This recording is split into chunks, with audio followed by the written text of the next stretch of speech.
D'où écoutez-vous cette histoire aujourd'hui? Est-ce sous le voile tranquille d'une nuit londonienne ou dans le tumulte d'une journée qui s'étire? Quelle heure est-il, chez vous, au moment où vous appuyez sur lecture? Dites-le-moi, en commentaire. Les brumes épaisses de Piccadilly dissimulent plus que des ombres. Elles gardent les secrets d'hommes dont le silence pèse lourd. Fermez les yeux et laissez-vous entraîner dans l'inattendu, là où chaque silence murmure un mystère. Il est, dans les souvenirs que l'on croit éteints, des instants qui reviennent sans bruit, comme ces fumées de novembre qui rampent sous la porte. Je n'aurais su dire pourquoi, ce matin-là, en refermant un ouvrage de médecine que je n'avais pas consulté depuis des années. Une image s'était imposée à mon esprit, celle d'un parapluie brisé, posé à la verticale contre une grille humide. Ce n'était pas la scène en elle-même qui me hantait, mais le silence qui l'entourait, un silence plus dense que l'ombre, plus lourd que la pluie. Je pensais à ces affaires où l'on ne cherche pas la vérité pour l'exposer, mais pour comprendre ce qu'elle laisse derrière elle. Holmes parlait souvent de logique. Moi, je me souvenais des frissons, et parfois, dans les brumes de Londres, je me demandais si certains mystères n'étaient pas faits pour rester incomplets. C'est dans cette disposition d'esprit que je trouvais Holmes ce jour-là, penché sur la flamme d'un petit feu chétif, le regard perdu dans une contemplation qu'il refusait d'interrompre. Sur la table basse, une enveloppe encore humide trahissait une ouverture fébrile. Elle portait le cachet de Scotland Yard. Il semblerait que notre bon Lestrade se soit heurté à une énigme dont il ne souhaite ni l'écho ni la solution, dit Holmes d'un ton sans chaleur. Je m'approchai. Le billet, bref, presque lacunaire, parlait d'un décès survenu dans une ruelle près de Piccadilly. Un homme seul, sans témoin, sans effraction, sans armes. Le corps avait été découvert à l'aube par un constable en ronde. L'enquête, précisait Lestrade, devait être conduite avec discrétion, voire retenue. Holmes se leva lentement. Il souriait à demi. Lorsqu'on me demande d'exercer ma logique dans le silence, c'est généralement que le vacarme dérangerait certains intérêts. La ruelle était l'une de ces artères secondaires qu'on n'emprunte qu'en maths ou par erreur. Étroite, pavée de travers, et bordée de murs lépreux d'où s'échappait une odeur de suie et d'oubli. La pluie, fine mais insistante, tombait depuis l'aube, effaçant peu à peu les traces de passage. Le corps avait été retiré, mais un cercle de craie humide marquait l'endroit exact où il avait été trouvé, le dos contre un mur, le visage tourné vers un soupirail clos. À quelques pieds, un parapluie déchiré gisait sur les dalles, les baleines ouvertes comme des doigts brisés. Pas une trace de sang, pas même une égratignure visible, selon Lestrade, qui nous rejoignit avec un air maussade. Vous comprendrez, messieurs, que tout ceci est d'une délicatesse extrême, dit-il en baissant la voix. L'homme avait ses entrées à Whitehall. Holmes ne répondit pas. Il observait les lieux avec cette attention absente qu'il adoptait lorsqu'une première intuition naissait en lui, celle que quelque chose n'allait pas, sans qu'il sache encore quoi. Lestrade, qui pourtant n'était pas homme à se soucier des convenances, semblait agité par une gêne inhabituelle. Il parlait vite, regardait ailleurs, changeait de ton lorsqu'il mentionnait le défunt, dont le nom, d'ailleurs, ne figurait ni dans le rapport initial, ni dans les journaux du matin. Ce fut Holmes qui rompit le silence. Curieuse omission. Voilà un homme de rang, mort subitement dans un quartier fréquenté, et pas une ligne dans The Times ni dans The Telegraph. Même The Daily Chronicle n'en souffle mot. « Vous savez comment sont ces gens-là » murmura Lestrade. Un mot mal placé, et c'est la carrière qui s'effondre. « Justement » dit Holmes en tapotant sa canne contre la pierre mouillée. Ce n'est pas ce que l'on dit qui trahit, mais ce que l'on s'emploie à ne pas dire. Je notais que ses yeux fixaient un recoin d'ombre sous l'arche d'un porche, là où la pluie n'atteignait pas les pavés. Il ne disait rien, mais j'y reconnus ce tressaillement discret qui, chez lui, précédait toujours une hypothèse. De retour à Scotland Yard, l'estrade nous autorisa à examiner les effets personnels de la victime, rangés dans un tiroir métallique, anonyme, presque vulgaire dans leur sobriété. Holmes y plongea la main sans hésitation. Il en retira d'abord un bouton de manchette lourdement ciselé, orné d'un lion rampant, symbole héraldique que je crus reconnaître sans en deviner la provenance. Puis, une feuille de papier pliée en deux, un journal intime, ou peut-être une lettre jamais envoyée, dont les lignes serrées évoquaient plus un rapport qu'une confession. Enfin, le parapluie, non pas simplement cassé, mais arraché de l'intérieur, comme si quelqu'un avait voulu le rendre inutilisable sans le briser en apparence. 3 objets, dit Holmes en les posant avec soin, et chacun refuse de raconter ce qu'il sait. Cela les rend d'autant plus bavards. Je n'osais poser de questions. Ce n'était pas le moment. Il y avait, dans la manière dont Holmes effleurait le papier, une forme de respect inquiet, comme s'il avait compris quelque chose que nous n'étions pas encore prêts à entendre. Durant le trajet de retour vers Baker Street, Holmes demeura plongé dans un silence d'une densité étrange, presque étouffante. Son regard, figé au-delà de la vitre embuée, trahissait une concentration glacée, étrangère à toute émotion visible. « Il y a des absences, Watson, » dit-il enfin. « Des absences qui en disent nos plus longs que les présences les mieux déguisées. » Je ne répondis pas. Je savais que le moment viendrait, plus tard, lorsque les faits prendraient forme dans son esprit, où il me livrerait ses déductions. Mais ce soir-là, il ne cherchait ni confirmation ni discussion. Il rentra chez nous, ôta lentement ses gants, puis alla déposer les objets dans une boîte d'acajou, qu'il referma d'un geste lent. Ce n'était pas une conclusion, mais une promesse, celle de revenir, une fois que le silence aurait parlé. Il est des noms qu'on prononce avec précaution, non à cause de leur notoriété, mais en raison du vide qu'ils laissent dans leur sillage. Ce fut le cas de Sir Almeric Brantham. Lorsque Holmes m'annonça l'identité du défunt, son regard demeura impassible, mais je perçus un changement imperceptible dans le rythme de sa respiration. Un léger ralentissement, presque une pause. « Voilà un homme dont l'influence s'exerçait comme une ombre portée, » dit-il. Peu d'apparitions publiques, pas de scandale connu, et pourtant, chaque décret qu'il appuyait finissait inscrit dans la loi. Sir Brantham siégeait au Conseil impérial, dans cette zone grise, entre les rouages politiques et les cabinets privés.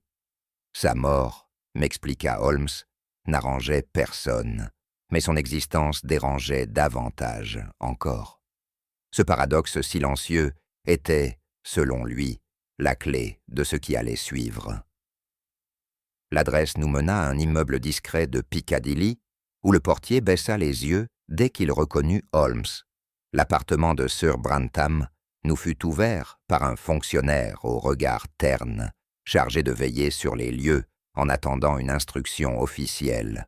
Tout y respirait le raffinement sans ostentation. Des reliures en cuir sombre, une pendule à sonnerie douce, une symétrie quasi maniaque dans la disposition des objets. Je notai, non sans malaise, qu'aucun papier ne traînait, pas même un courrier ou une note griffonnée à la hâte. « Ce n'est pas l'ordre d'un esprit méthodique, » murmura Holmes, « c'est celui d'une mise en scène. » Il s'attarda longuement devant la bibliothèque, en examinant du bout des doigts les reliefs d'un serre-livres en bronze. Son visage était calme, mais je le connaissais assez pour reconnaître cette tension particulière, comme si ses pensées s'ancraient dans le silence même des lieux. C'est en passant devant la Méridienne que Holmes s'arrêta net. Il plissa légèrement les yeux, s'agenouilla, et d'un geste léger, effleura le rebord d'un meuble. « Voyez-vous cela, Watson? Cette ligne plus claire dans la poussière. Un objet a été déplacé, puis replacé trop rapidement. Mais c'est ici, au sol, que l'indice devient éloquent. » Je me penchai à mon tour. 2 empreintes vagues, mais plus rapprochées que celles laissées par les bottes du majordome, trahissaient une pause, un temps d'hésitation ou d'écoute. Plus loin, un coussin présentait une déformation infime, trop récente pour être oubliée, trop légère pour être naturelle. Holmes effleura le tissu sans mot dire, puis se redressa avec lenteur. Quelqu'un est venu ici, non pour fouiller, mais pour effacer. Et dans sa prudence, il a laissé derrière lui un récit que seuls les silences racontent. Nous poursuivîmes l'exploration avec une lenteur volontaire, Holmes avançant de pièce en pièce comme s'il écoutait les murs. Ce fut dans le boudoir, une pièce sans fonction claire, davantage lieu de repli que de réception, que son regard s'arrêta sur un détail singulier. Un miroir ancien, aux bordures de cuivre terni, portait dans son angle inférieur une feuille de papier immaculée, glissée presque négligemment. Il la prit du bout des doigts, la retourna, puis la tint contre la lumière sans que rien n'apparaisse. Une lettre sans mots est parfois plus lourde que 1000 confessions, dit-il en me la tendant. En l'observant de plus près, je distinguai pourtant un motif discret dans le fil du papier. Un blason gravé à l'ancienne, que Holmes identifia sans hésitation. Régiment du Bengale, dissous en 1876, à la suite d'une affaire que personne ne souhaite évoquer. Il ne dit rien de plus, mais son regard, plus grave que je ne l'avais vu depuis des mois, me fit comprendre que cette affaire remontait à un passé que l'Empire préférait oublier. Holmes demeura longuement dans la pièce, immobile. Son regard ne fixait rien de précis, mais je sentais qu'il percevait une trace que mes sens ne pouvaient saisir. Il ferma les yeux brièvement, puis se dirigea vers l'entrée, l'air absorbé. « Avez-vous remarqué, Watson, l'odeur ténue qui flottait dans le corridor ?» Je secouai la tête. Il reprit, presque à voix basse, « Patchouli et safran, mêlés à une essence de bois brûlé, un parfum oriental, discret, mais tenace. Et il n'appartient pas à Brantham. » Il s'interrompit, comme si une pensée venait de naître en lui, et qu'il refusait encore de lui donner forme. Les traces les plus subtiles sont celles que l'on n'efface jamais complètement, conclut-il. Je n'osais lui demander à quoi il pensait. Il y avait dans son ton une gravité inhabituelle, comme si l'ombre qui planait sur cette affaire n'était pas seulement celle du crime. Le trajet du retour se fit en silence. Je n'ignorais pas que ces moments de repli étaient précieux pour Holmes, et je n'avais nul besoin de l'interroger pour deviner qu'il luttait intérieurement contre 2 hypothèses. « Vous hésitez entre la politique et la vengeance, » dis-je enfin, lorsqu'il rompit lui-même le silence d'un soupir presque las. Il acquiesça sans me regarder. « Cette affaire, Watson, porte les marques d'une main instruite, quelqu'un qui connaît le passé, ses détails les plus enterrés, mais aussi ses failles morales. Il ne s'agit pas d'un meurtrier, mais d'un juge, et je ne sais encore s'il siège au nom de la justice ou du ressentiment. » Je gardai le silence à mon tour, car au fond de moi, une question s'imposait déjà. Et si, cette fois, les deux n'étaient pas incompatibles? Il n'est pas rare, dans certaines demeures londoniennes, que les murs paraissent avoir des oreilles. Mais dans celle de Sir Brantham, ce n'était pas l'architecture qui incitait à la retenue. C'était une peur sourde, insaisissable, qui rendait chaque réponse prudente, chaque regard fuyant. Holmes s'interrogeait avec son calme habituel, posant les questions les plus simples comme s'il n'attendait pas de réponse. Les domestiques, eux, répondaient avec cette politesse, tendue, propre à ceux qui savent qu'un mot mal choisi peut les priver d'un emploi, ou pire, d'un silence auquel ils tiennent. « Vous avez servi Sir Brantham depuis combien de temps ?» demanda Holmes au majordome, un homme au front bas et aux mains constamment croisées. « 9 ans, monsieur, sans interruption. Et pendant ces 9 ans, combien de fois l'avez-vous entendu hausser la voix ? Un bref regard vers l'escalier, un soupir contenu. Jamais, monsieur. Il n'était pas homme à hausser quoi que ce soit. Holmes se contenta d'un hochement de tête. Il notait, je le savais, non les mots eux-mêmes, mais leur absence. Ce fut une jeune femme de chambre, au visage trop pâle pour son âge, qui nous fournit un premier éclair de sincérité. Holmes l'avait interrogée 2 fois, déjà sans rien en tirer. Ce fut à la 3e tentative, alors qu'il lui demanda simplement si elle aimait la pluie, qu'elle baissa les yeux, puis parla. « 2 soirs, avant qu'on le trouve, j'étais dans l'office, j'ai vu quelqu'un dehors, une ombre immobile. »« Immobile ?» répéta Holmes. « Oui, monsieur. Elle restait là, sous le lampadaire, un chapeau large, une sorte de manteau, et un masque noir. Un masque ? Comme un foulard noué, mais haut, très haut. On ne voyait que les yeux, et cela ne vous a pas alarmé. » Elle hésita, puis murmura. « Je crois que c'est cela qui m'a le plus effrayé, que je n'ai rien ressenti, comme si cette présence était attendue. » Je sentis une tension se nouer dans mon estomac. Holmes, lui, nota calmement. « 2 soirs, dites-vous. Le même endroit ?» Elle acquiesça en silence. Holmes ne dit rien de plus. Dans le dédale londonien des témoins anonymes, les cochers forment une caste à part. Ils observent sans écouter, transportent sans juger, et oublient selon la commodité du moment. Mais Holmes, je le savais toujours réveiller une mémoire que l'on croyait perdue. Nous trouvâmes un cocher âgé, au regard brouillé, assis sur un banc près du square. Il se souvenait, disait-il, d'un homme singulier, monté à bord peu avant minuit, une semaine plus tôt. Il voulait aller à pas très loin de Piccadilly, mais il n'a pas précisé de numéro, juste au coin, près du réverbère. « A-t-il parlé ?» demanda Holmes. « Très peu. Il regardait droit devant lui, comme s'il avait un lieu précis en tête, mais pas ici. Vous souvenez-vous de son accent ? Aucun. C'était comme s'il parlait sans voix. Il m'a payé d'avance, et il est descendu sans que je le voie partir. » Holmes nota l'heure. Puis il demanda s'il se souvenait de ses vêtements. Foncés.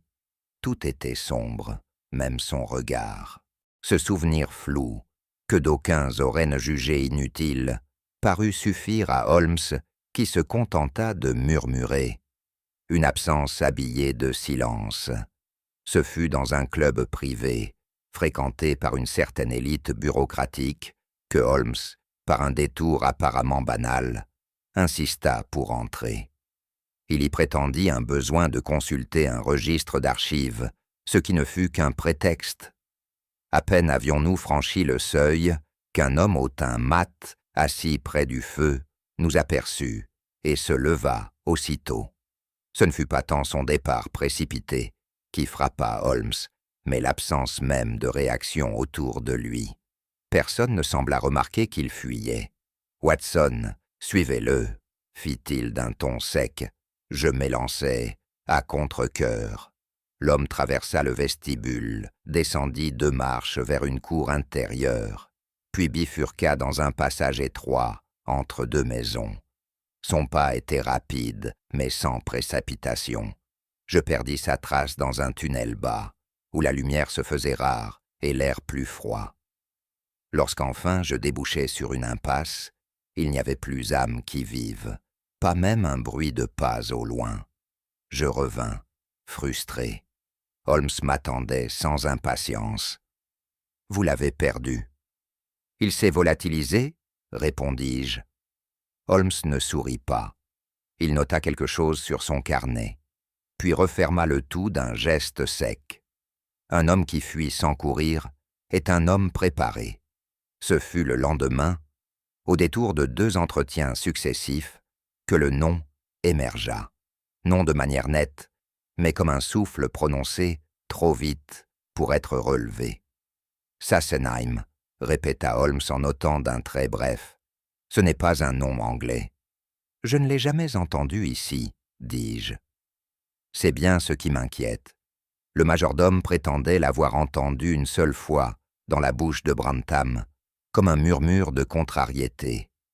La femme de chambre, elle, disait qu'un inconnu avait demandé si le comte logeait ici, sans autre précision, mais aucun ne put affirmer qu'il s'agissait bien d'une personne réelle. Un surnom, peut-être, ou un masque. Holmes ne s'engagea pas. Il releva la possibilité d'un maître chanteur, mais sans s'y arrêter.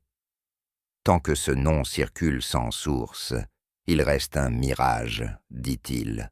Mais c'est dans le mirage que l'œil apprend à discerner ce qu'il a manqué dans la lumière. De retour, au 220 et un B, Holmes s'installa dans son fauteuil, sans un mot. Je crus bon de rompre le silence par une remarque sur la maigreur des indices récoltés. Maigre, Watson? Ce serait vrai si nous cherchions ce qui est dit. Il croisa les doigts et ferma les yeux. Mais ce qui m'importe, ce sont les silences concertés. Ce majordome, par exemple, il parle de manière irréprochable, mais n'a jamais nommé le neveu de Brantham. Or je sais que ce dernier l'a visité la semaine précédente. Je hochai la tête, pensif. Et cette servante, elle parle d'un masque mais ne semble pas troublée, comme si cette présence lui était familière. Holmes ouvrit les yeux, mais ne me regarda pas. On ne cache pas ce que l'on ignore, on tait ce que l'on craint. Et ce qui se tait partout, Watson, finit par peser davantage que ce qui crie. Il se leva, lentement. Le silence, dans cette affaire, n'est pas absence de voix. C'est une stratégie. Il est des noms qui, bien que dissimulés dans les marges de l'histoire, pèsent davantage que ceux qu'elle honore en pleine page. Lorsque Holmes me fit part de ce qu'il avait découvert sur Sir Almeric Brantham, ce fut non dans le feu de l'indignation, mais avec une lenteur presque solennelle, comme s'il déroulait un souvenir que lui-même eût préféré oublier. L'Inde, Watson, toujours l'Inde, quand les Anglais cherchent à enfouir ce qu'ils n'osent affronter. Il me raconta alors une mission secrète, menée près de Rawalpindi, dans les derniers émois de l'année 1879, une opération sans témoin, officiellement tue, qui avait laissé dans son sillage un village disparu de la carte, et quelques officiers décorés à huis clos. Brantham, jeune major à l'époque, faisait partie de l'unité.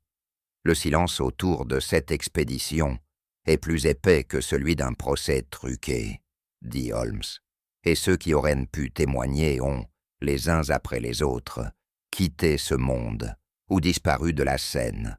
Je compris que ce que nous poursuivions n'était plus seulement un meurtrier, mais une vérité exilée. Le bouton de manchette retrouvé sur le défunt, lourd et finement gravé d'un lion héraldique, avait intrigué Holmes dès le premier jour. Il s'en était emparé sans un mot, mais je le vis passer de longues heures, ce matin-là, à le comparer à des gravures militaires anciennes. « 14e régiment du Bengale », dit-il enfin, les doigts posés sur une page jaunie. Dissous officiellement en 1881, pour des raisons administratives. Il désignait une note de bas de page, où une commission d'enquête évoquait sobrement un excès de zèle commanditaire, formule qui, sous la plume militaire, équivalait à une condamnation sans procès. Et voici mieux encore, poursuivit-il, ce rapport, que l'on m'a fait parvenir grâce à une indiscrétion de Mycroft, est manifestement falsifié. Voyez cette rupture dans le style, ici, entre les pages 6 et 7. On passe d'un récit circonstancié à une formulation vague, presque elliptique. Je lus la section en question. Un village incendié par erreur, des rumeurs d'exécution, puis rien. Un blanc administratif comme un rideau tiré sur la scène. Quand le récit s'efface, Watson sait que le crime cherche un autre langage. Ce fut presque par accident que nous découvrîmes la photographie. Holmes, parcourant de nouveau les appartements de Sir Brantham, avait frôlé un tableau légèrement désaxé, dont la toile semblait trembler au moindre souffle. « Redressez-le, Watson, voulez-vous » Je le fis, et derrière, glissée dans l'interstice du cadre, se trouvait une image ancienne, presque effacée par le temps. 4 hommes y figuraient, posant avec cette solennité forcée, propre aux photographies coloniales, redingotes amidonnées, médailles discrètes, regard droit. Holmes la contempla longuement. « Le passé finit toujours par revenir, dit-il simplement. Mais il change de visage pour qu'on ne le reconnaisse pas trop tôt. » Je lui demandai s'il reconnaissait les visages. « Pas encore, répondit-il, mais je reconnais la posture, celle des survivants d'un acte commun que chacun portera différemment. L'un le niera, l'autre l'oubliera, un troisième s'en glorifiera, et le dernier, peut-être le vengera. » Holmes entreprit alors de rechercher l'identité des 4 hommes. Grâce à une consultation croisée des archives militaires et des registres du Army and Navy Gazette, il parvint à associer 3 visages à des noms. Le colonel Marchbanks, mort à la suite d'une chute de cheval. Le capitaine Hensley, retrouvé noyé dans sa baignoire. Le major Troughton, disparu dans un naufrage au large de Bombay. 3 morts accidentelles, murmurai-je. 3 morts soigneusement encadrées, rectifia Holmes. Restait le 4e. Sur la photographie, son nom figurait sur le revers du carton, mais il avait été barré d'un trait rouge, net et cruel. Pourtant, la trace du nom demeurait lisible, lieutenant. Adrien Street, sire. Français par son père, ajouta Holmes, et engagé comme officier de liaison.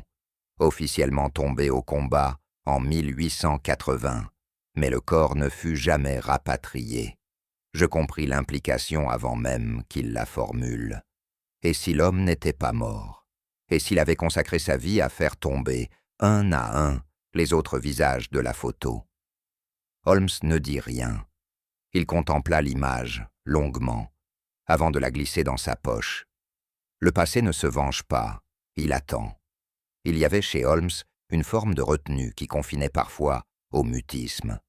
Mais lorsqu'il méditait longuement sans même toucher à sa pipe, je savais que ses pensées suivaient des sentiers escarpés, inaccessibles aux autres. « Supposez, Watson, dit-il enfin, que quelqu'un ait voulu rayer les témoins d'un crime. Il lui faudrait plus que de la rancune, une stratégie, une patience extrême, et surtout, une faculté rare, celle de disparaître. » Disparaître? Oui, devenir un fantôme social, vivre sans trace, hanter les archives sans y figurer, apparaître juste assez pour être craint, jamais assez pour être vu. Il se leva, parcourut la pièce à pas lents, puis reprit. Sassenheim, un nom sans passé, flottant dans les murmures, une silhouette dans la pluie, un masque qui revient toujours au même endroit, mais jamais 2 fois sous le même nom. Vous croyez qu'il est encore à Londres? Il marqua une pause, puis répondit.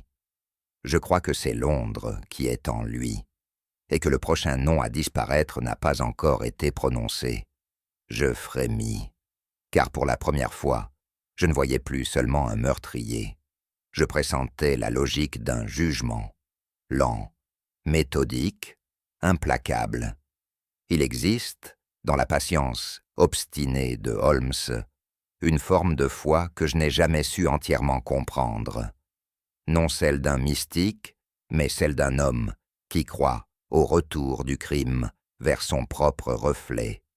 Ainsi s'installa-t-il, cette nuit-là, sur les hauteurs de Piccadilly, dans le secret d'un toit humide, convaincu que l'ombre reviendrait hanter le seuil qu'elle avait franchi. Un meurtrier, Watson, n'est jamais aussi vulnérable que lorsqu'il croit n'avoir laissé aucune trace. C'est alors qu'il revient, non pour effacer, mais pour vérifier. Je demeurai à ses côtés, transi plus de doute que de froid. Le silence qui pesait sur la ville semblait retenir son souffle. Les heures s'étiraient dans une immobilité angoissante, rythmée seulement par le lointain martèlement d'un fiacre ou le grincement d'une enseigne dans la brise. Holmes ne bougeait pas. Seul son regard vivait, traquant dans l'ombre un mouvement imperceptible, un battement d'air dévié. Il n'espérait pas, il attendait.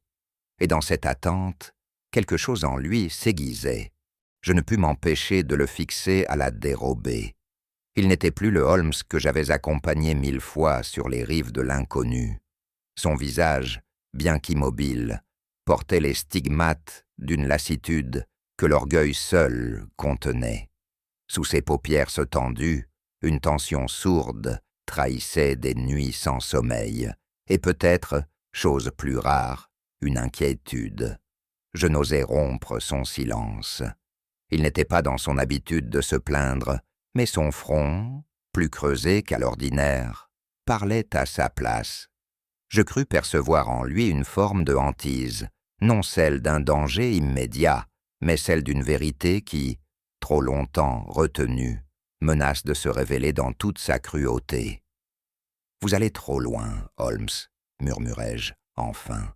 « Cette affaire semble vous atteindre plus que les autres. » Il détourna les yeux, comme surpris que je l'ai deviné.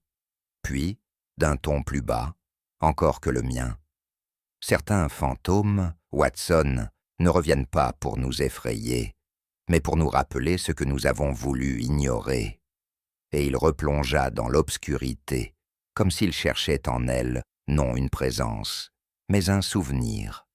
Il était près de 2 heures lorsque le silence se brisa, non par un son, mais par une absence subite. Holmes se redressa très légèrement, son regard fixé sur l'extrémité de la ruelle. Je suivis son geste. Une silhouette venait d'apparaître, à peine perceptible dans le brouillard mouvant. Elle ne marchait pas vraiment. Elle glissait, sans hâte, sans détour. Holmes posa une main sur mon bras, me fit signe de rester en retrait, puis descendit sans bruit.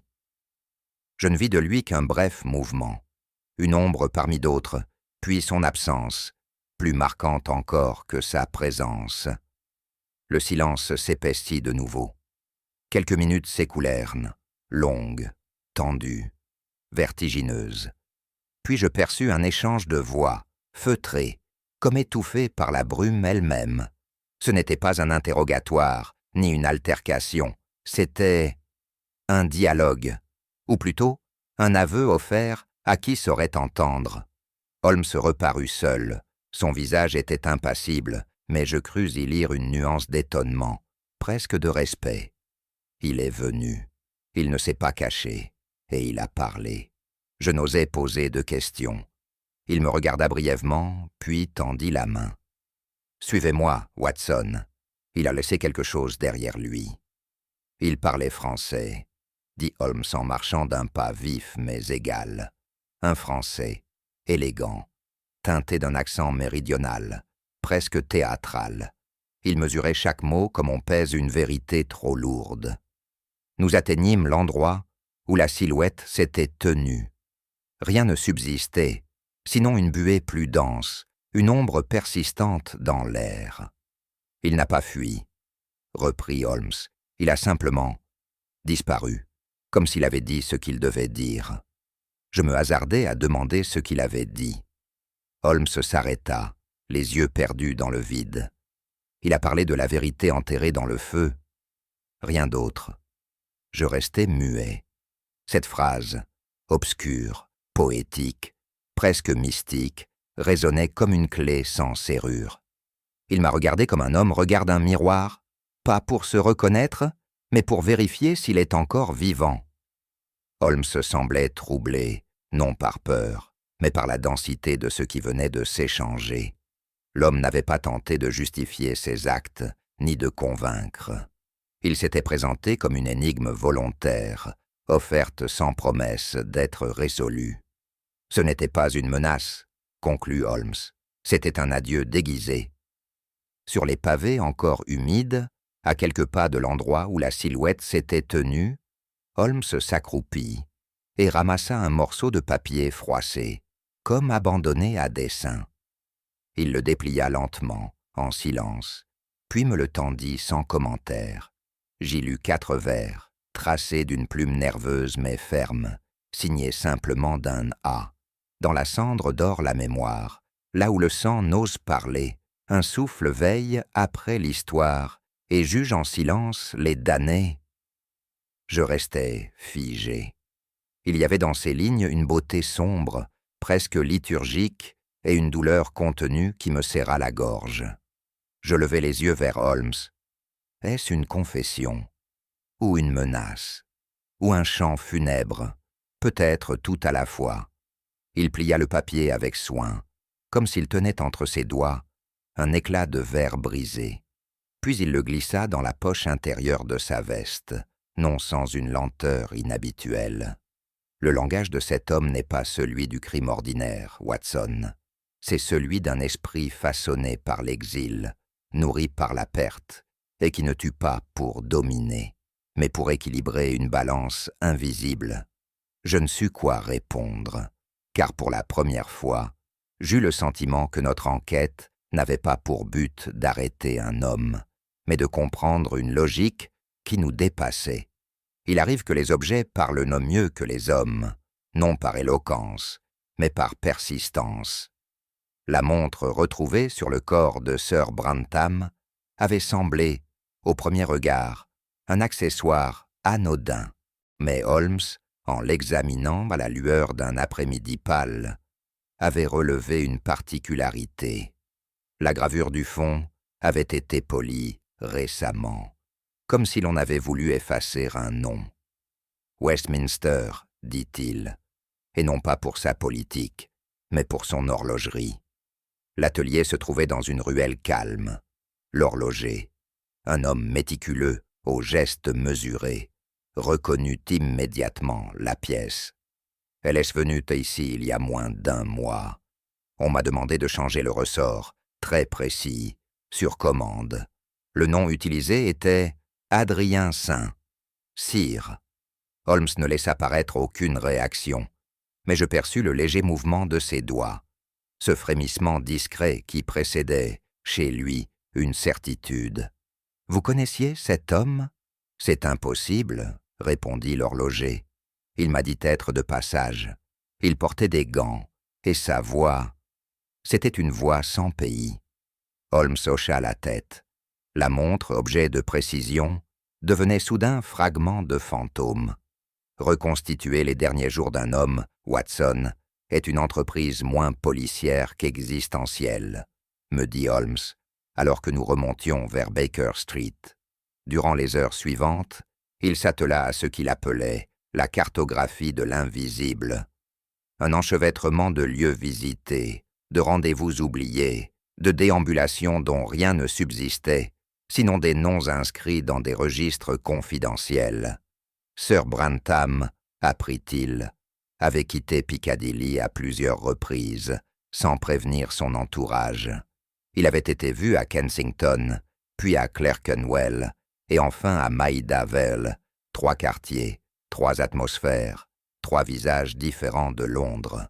Mais aucune de ces adresses ne figurait dans ses carnets officiels, ni dans les relevés de son secrétaire personnel. Il préparait quelque chose, dit Holmes, pas une fuite, une rencontre, mais à laquelle il se rendait comme on va à une confession. Je notais le ton presque grave de sa voix. Pour la première fois, Brantham ne semblait plus être un nom, mais une conscience en mouvement, une figure hantée, en quête d'un dernier aveu. Le dernier point de passage confirmé nous mena dans une impasse oubliée de Belgravia, là où les façades élégantes ferment leurs rideaux avant même que l'on sonne. La demeure en question, bien que toujours debout, portait les marques d'un long abandon. La grille aux était rouillée, la boîte aux lettres scellée depuis des années. Cette maison, murmura Holmes, appartenait autrefois à Raghunath Bhosle, diplomate indien en poste à Londres durant les années 1880. Et aujourd'hui, il a disparu, sans qu'aucune ambassade ne réclame ses effets. Nous pénétrâmes avec précaution. L'intérieur, bien qu'envahi par la poussière, avait été remué récemment. Un livre renversé, une chaise déplacée, un rideau arraché. Holmes observa sans un mot, puis posa la main sur la rampe de l'escalier, longuement. Brantham est venu ici, Watson. Il s'y est tenu debout, probablement seul, face à ce vide qui contenait plus que les meubles. Je ressentis une forme d'oppression. Cette maison n'était pas vide. Elle était pleine d'un silence épais, saturé d'ombres et d'attentes. Holmes, lui, semblait écouter ce que le lieu refusait encore de livrer. Ce n'est qu'en rentrant à Baker Street que je découvris, dans la doublure du veston, que Brantham avait porté le soir de sa mort, un mince carnet de cuir noir, glissé sous une couture défaite. Il n'était ni daté, ni signé, mais son écriture serrée, presque comprimée, trahissait une urgence intérieure. Holmes le prit avec une lenteur rare, puis s'installa dans son fauteuil favori, une loupe dans une main, une feuille de papier vierge dans l'autre. « Ce n'est pas un journal, dit-il, c'est un code, ou plutôt une langue intérieure, une forme de pénitence cryptée. » Durant 2 heures, il déchiffra les pages une à une, traçant des correspondances, éliminant des possibilités, recomposant des phrases effacées. Il parle d'un feu, Watson, non pas réel, mais symbolique. Il dit avoir jeté les lettres dans le brasier du souvenir. Et il évoque un nom, toujours le même, saint, cyrillique. Il le craint? Non, il l'attend. Je restais sans voix. Brantham, l'homme d'ordre et de silence, avait écrit ces pages comme on griffe une confession sur la paroi d'une cellule invisible. Il voulait que quelqu'un lise, mais pas que quelqu'un comprenne, dit Holmes. Et pourtant, tout est là. Holmes relut les derniers feuillets en silence, puis il les reposa sur ses genoux, sans les refermer. Son visage, pourtant impassible, avait perdu de sa netteté coutumière. Les traits étaient tirés, les paupières lourdes. Il y a des vérités, Watson, que même un criminel choisit de ne pas commettre. Brantham aurait pu parler, il aurait pu se défendre. Il a préféré écrire « C'est un choix d'outre-monde ». Je m'approchai. Le texte, plus clair maintenant, semblait dire sans dire. Je fus présent, je n'ai rien empêché, et je n'ai rien oublié. Il s'apprêtait à tout révéler publiquement, dit Holmes, mais il a reculé. Ou bien, quelqu'un l'a fait taire et avant qu'il ne franchisse le seuil. Vous pensez que Saint Cyr... Holmes ferma les yeux un instant, puis secoua la tête. Ce n'est pas un meurtre, c'est un jugement. Et je crains que la justice, cette fois, soit allée plus loin que le droit. Il se leva, alla poser le carnet sur la cheminée, puis resta un moment immobile. Nous approchons d'une vérité, Watson, mais je ne suis pas certain qu'elle mérite d'être connue. Je ne répondis pas, car moi non plus, je n'en étais plus tout à fait sûr. Il y a des lieux qui ne changent pas, ils ne rendent pas, mais que l'on retrouve autrement. Lorsque nous franchîmes de nouveau le seuil de l'appartement de Sir Brantham, quelque chose d'indéfinissable avait cédé. Ce n'était ni l'ordre du mobilier, ni l'éclairage blafard du corridor, mais un calme plus épais, plus figé, comme si les murs eux-mêmes retenaient leur souffle. Holmes ne dit mot. Il traversa les pièces une à une, d'un pas presque lent, posant ses doigts sur les surfaces familières, non pour inspecter, mais pour sonder. Il s'arrêta devant le miroir du boudoir, déjà remarqué lors de notre première visite, et resta là, immobile, comme si la réflexion qu'il y voyait n'était pas la sienne. Je perçus alors cette chose invisible qui flottait dans l'air. Non pas l'oubli, mais l'attente. L'appartement n'était pas simplement déserté. Il conservait, sous la poussière fraîchement retombée, la forme exacte d'un secret. Ce fut Holmes qui rompit le silence, d'un ton presque distrait. Ce miroir n'a pas été posé pour flatter l'orgueil d'un homme seul, Watson. Il cache quelque chose. Écoutez. Un très léger cliquetis se fit entendre lorsqu'il effleura le cadre. Puis, du bout de son canif, il dégagea un minuscule loquet dissimulé dans l'ornementation. Un déclic étouffé. Le panneau pivota à peine, révélant un espace étroit, noirci par le temps, où reposait une enveloppe cachetée. Il la tira lentement, la tourna entre ses doigts, puis me la tendit. Le papier, épais, était scellé à l'encre noire. Sur le dos, un nom, écrit avec une retenue glaçante. À Sa Majesté la Reine Victoria, personnel et urgent. Je restai muet, tandis qu'Holmes, du bout de son ongle, décolla le sceau sans le rompre. « Cette lettre n'a jamais été envoyée, dit-il. Elle n'était pas destinée à être lue. Elle devait simplement être trouvée, après. Je n'osais lui demander si nous faisions bien de la lire. Il avait déjà commencé. Le texte, bien que bref, portait la densité d'un monde effondré. Sir Almeric Brantham y avouait, sans détour ni justification, sa participation directe à une exécution sommaire perpétrée lors d'une mission secrète en Inde. Les victimes étaient désignées comme civiles, soupçonnés de collusion. Il évoquait des ordres reçus et des décisions prises dans le silence de la nuit impériale, sans même consulter ses supérieurs hiérarchiques. Il s'adresse à la reine non comme sujet, mais comme suppliant, murmura Holmes. C'est une lettre d'abdication morale. Il y reconnaissait avoir fait taire un témoin, un jeune officier franco-indien, en le livrant à une cour martiale sans défense. Il croyait alors, écrivait-il, agir pour la stabilité de l'Empire. Mais les années, les visages perdus, les silences croisés, avaient fini par s'accumuler. « Cette lettre est un testament d'honneur, » dit Holmes en la reposant, mais elle ne fut jamais postée. Et pourquoi? Parce qu'il savait que la justice, une fois énoncée, ne l'absoudrait pas. Il n'a pas fui le jugement, il l'a convoqué. Je frissonnais à cette idée. Brantham, par cette lettre, ne cherchait pas à être pardonné. Il demandait simplement à être vu, enfin. Le comte de Sassenheim, dit Holmes, comme s'il poursuivait une pensée déjà achevée, n'est pas une invention. C'est un masque emprunté à la société pour mieux hanter ceux qui l'avaient oublié. Il posa la lettre sur la table, puis tira de sa poche la photographie des 4 officiers, retrouvés quelques jours plus tôt. D'un geste calme, il désigna le dernier visage, celui au nom rayé.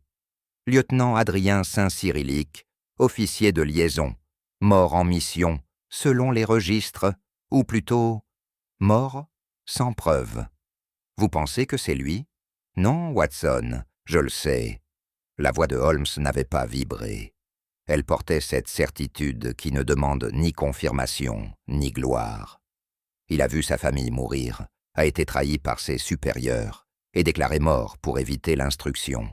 Il n'a pas survécu. Il s'est relevé. Il se leva lentement. Ce n'est pas un homme que nous traquons. C'est une mémoire, incarnée, et elle réclame un dernier mot.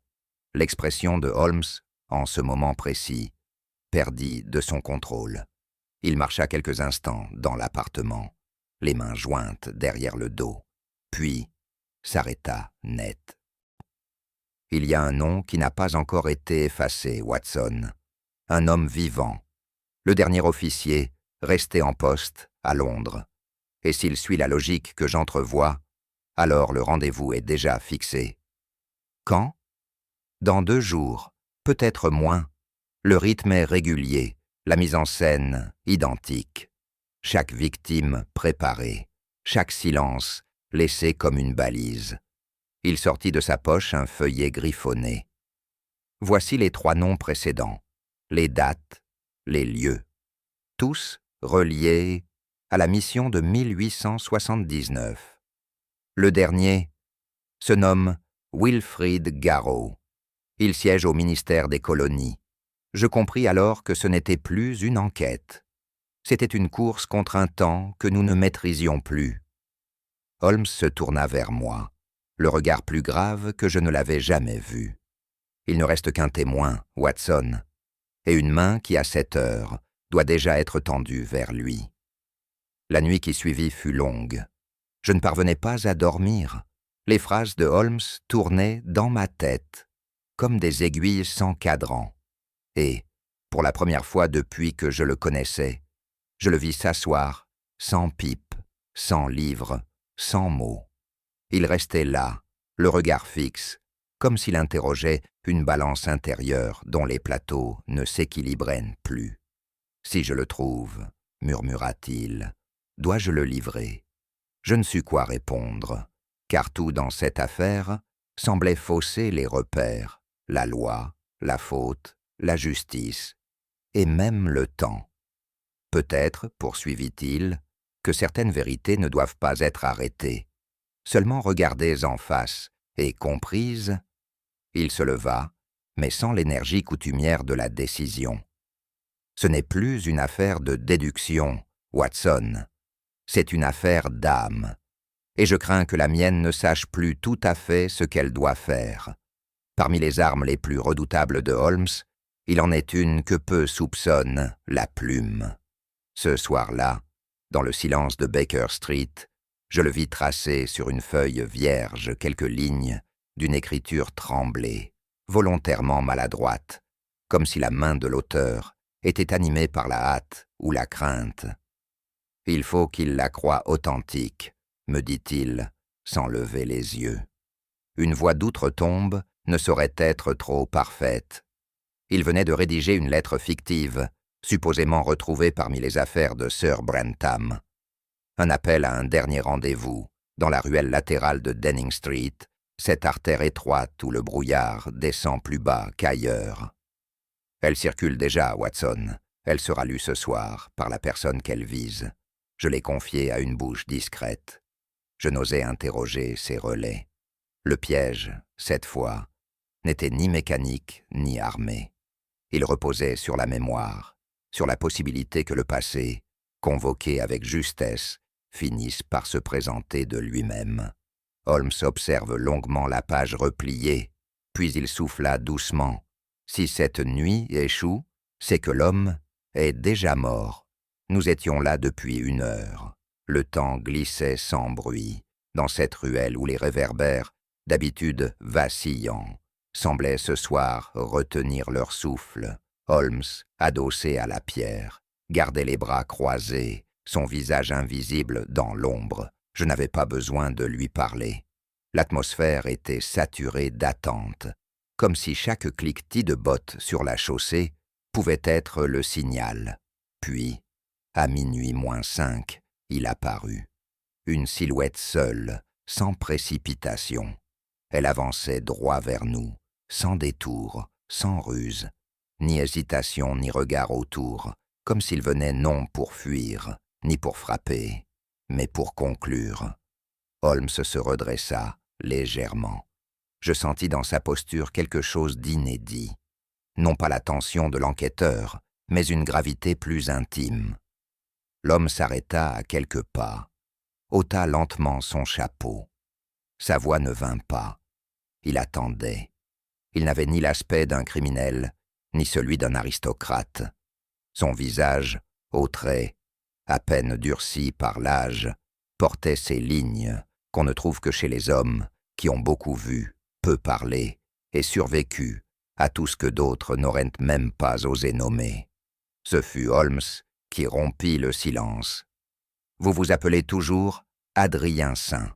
Sire question Marc. » L'homme leva à peine le menton, comme pour signifier qu'il ne fuyait plus rien, pas même son nom. « Il n'en reste que l'ombre, » répondit-il, en un anglais teinté d'un accent français, aussi doux que tranchant. Il ne chercha pas à nier ni à raconter. Mais dans le regard qu'il posa sur Holmes, il y avait toute la cohérence d'un destin silencieux. Ma mère tenait un dispensaire. Mon frère s'était enrôlé pour l'honneur. Ils sont morts sans sépulture, sans plainte. J'ai fui par le Gange, j'ai erré dans les ports, j'ai appris à me taire. Il marqua une pause. Brantham n'était pas le seul, mais c'est lui que j'ai choisi, car c'est lui qui a regardé, et n'a rien dit. Holmes ne répondit pas. Il ne restait plus rien à établir. Ce ne fut pas un aveu, ce ne fut pas non plus une justification. Ce fut un geste simple, inaltérable. L'homme sortit de la poche intérieure de son manteau, un objet enveloppé dans un morceau de toile. Il le tendit à Holmes avec une lenteur calculée. Je reconnus aussitôt la montre de Brantham, celle que nous avions vue chez l'horloger, celle dont le mécanisme avait marqué le début du cauchemar. Holmes la prit, sans un mot. L'homme ne bougeait plus. Il n'attendait pas de pardon et ne redoutait pas le châtiment. Il se tenait là, comme un exécutant, ayant mené à terme une partition silencieuse, écrite des années plus tôt. Le silence entre eux était si dense qu'il me sembla que le temps lui-même avait suspendu sa marche. Holmes ouvrit lentement la montre, observa les aiguilles, puis referma le boîtier avec douceur. « Elle est à l'heure, » murmura-t-il. L'homme hocha la tête. « Je n'ai jamais eu le droit de l'être, » répondit-il simplement. Puis, sans qu'aucun de nous ne tente un geste, il tourna les talons et disparut dans la brume. Il resta là quelques instants, les yeux fixés vers la ruelle vide. Je crus qu'il allait se précipiter, appeler la police, me donner une instruction. Il n'en fit rien. Il glissa la montre dans sa poche, puis, se tournant vers moi, déclara d'une voix calme « Notez tout, Watson, mot pour mot, pas pour Scotland Yard, pour l'histoire. J'obéis sans poser de questions. Je compris que, pour Holmes, cette nuit ne serait pas un cas de plus à classer dans les annales. C'était un point d'équilibre, fragile et rare, entre la loi des hommes et celle du souvenir. Il n'éprouvait ni satisfaction, ni regret, juste un épuisement lucide, comme si la vérité, ce soir-là, avait été trop lourde pour qu'on la juge. Parfois, dit-il enfin, ce n'est pas à nous de décider qui doit payer. Le monde, lui, s'en charge mieux que nous. Je ne répondis pas. Il n'y avait plus rien à dire. Le lendemain, Holmes envoya un paquet mince à Mycroft. Je vis son écriture nette sur l'enveloppe, mais aucun mot joint, aucun rapport explicatif. Il n'y eut ni convocation, ni retour de courrier. Quelques jours plus tard, l'affaire Brantham fut officiellement classée. Les journaux n'en parlèrent jamais. La police évoqua une chute accidentelle, et le nom du comte de Sassenheim ne reparut plus. Holmes, fidèle à lui-même, ne revint plus jamais sur ce sujet. Mais je savais que cette nuit s'était gravée en lui autrement que les autres, non comme un triomphe, mais comme une leçon sans maître. Je consignais les faits, non pour les publier, mais pour m'en souvenir, car il arrive que la justice passe sans bruit, à pas feutrés, et ne laisse derrière elle qu'un vestige, celui d'un homme qui, un soir, a choisi de se taire plutôt que d'arrêter un fantôme. Il est des affaires qui, bien qu'ayant trouvé leur dénouement apparent, continuent de vivre en soi comme une énigme non résolue. Depuis cette nuit, où Holmes laissa partir l'homme dans la brume de Denning Street, je ne parviens à me départir d'un sentiment de vertige tranquille, comme si la justice avait été effleurée sans être saisie. Le dossier fut clos, les autorités rassurées, les papiers rangés. Mais dans mon esprit, quelque chose resta en suspens. Ce n'était pas une faute, pas même une omission. C'était un décalage, infime mais persistant, entre la vérité factuelle et ce que nous portons, nous autres mortels, lorsque l'ordre des choses défie notre boussole intérieure. Holmes n'évoqua plus jamais l'affaire, mais son silence, loin d'être vide, vibrait d'une étrange densité, comme si la conclusion qu'il avait permise n'était pas une fin, mais le seuil d'un territoire moral où même sa logique la plus fine ne pénétrait plus sans trouble. Je me suis surpris, plusieurs nuits depuis, à me demander ce qui avait réellement guidé Holmes dans cette décision. Lui qui, d'ordinaire, ne laisse jamais place à l'émotion, avait agi sans logique apparente. Il avait regardé l'homme droit dans les yeux et n'avait ni condamné ni interrogé.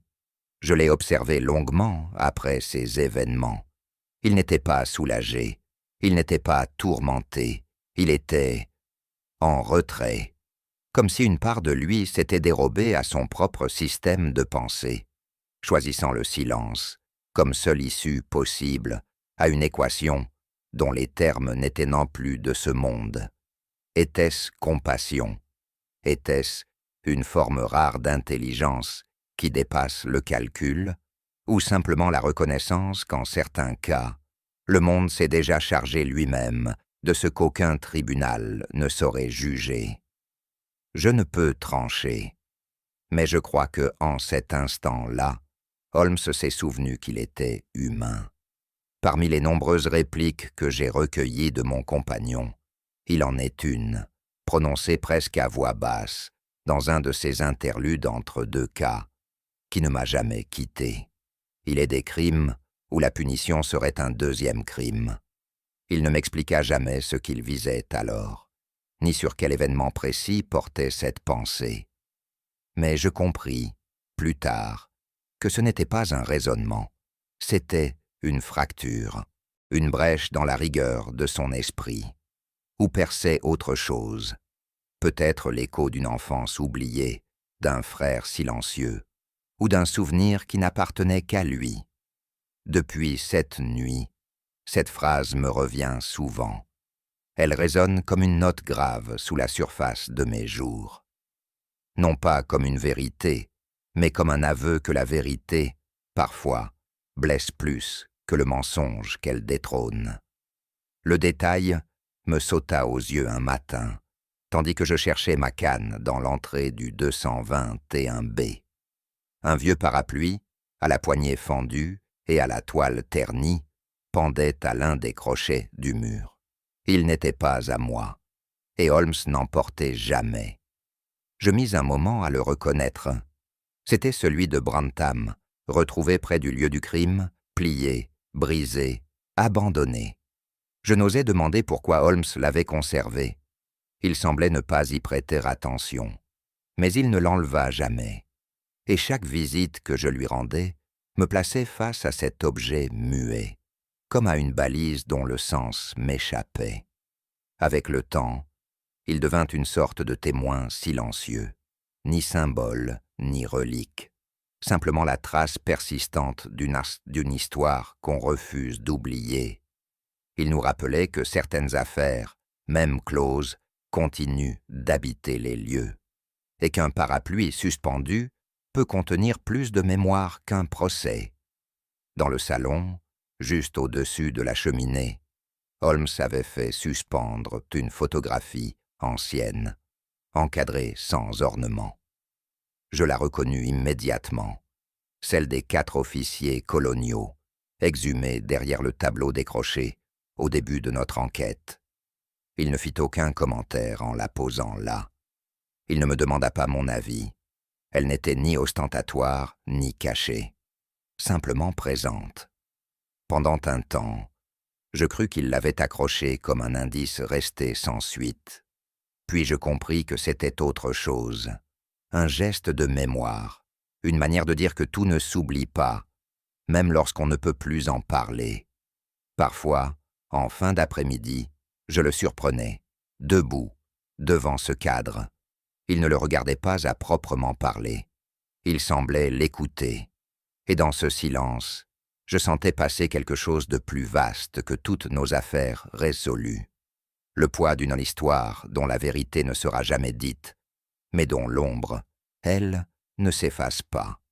Holmes avait pour habitude de lire méthodiquement la presse chaque matin, y traquant les failles, les absurdités, les nouvelles dissimulées entre deux lignes de société. Mais après cette affaire, il délaissa brusquement ses journaux.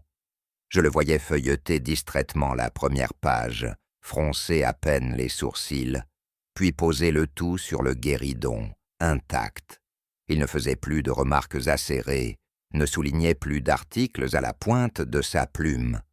Ce silence n'était pas celui de l'indifférence. C'était une forme de retrait, comme s'il avait, pour un temps, cessé de croire que le monde tel qu'il se dit dans les journaux valait encore qu'on le déchiffre.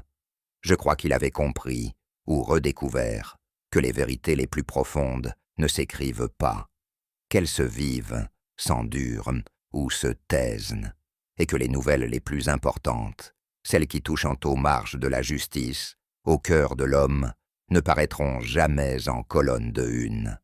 Elles flottent ailleurs, dans le silence d'un cadre au mur, ou dans le poids d'un parapluie oublié.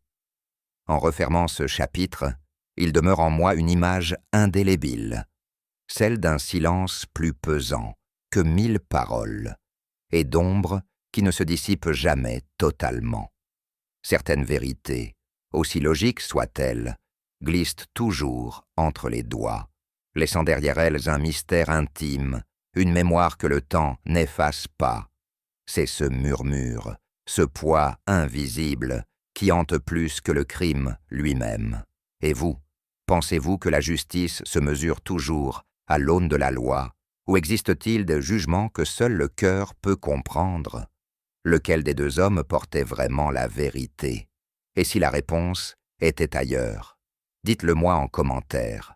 Si cette histoire a éveillé votre curiosité, je vous invite à laisser un like, partager vos pensées en commentaire, faire voyager ce mystère autour de vous, et vous abonner pour d'autres récits où l'ombre révèle ses secrets.